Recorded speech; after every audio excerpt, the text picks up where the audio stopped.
মুমিনের জীবনে নিয়ামতগুলো মনে থাকবে, কষ্টগুলো ভুলে যাবে।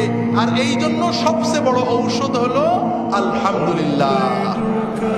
হাজরিন, এই জন্য আপনাদের বলি, একটু জান করে মন করে আলহামদুলিল্লাহ বলা শেখেন, দেখবেন জীবনের কষ্ট অর্ধেক চলে যাবে, এমনি অটোমেটিক চলে যাবে।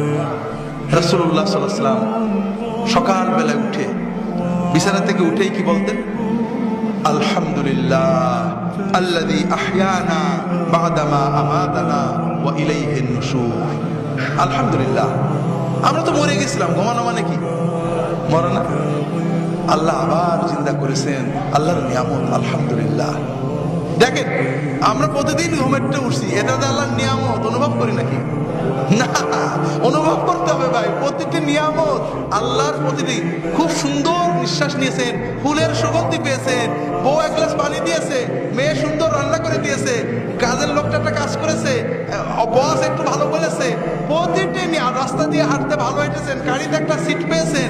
প্রতিটি নিয়ামত হৃদয় দিয়ে অনুভব করেন, মন দিয়ে, জান দিয়ে, মুখ ভরে, হৃদয় ভরে বলেন আলহামদুলিল্লাহ। একটু অভ্যাস করে দেখেন, জীবন পাল্টে যাবে।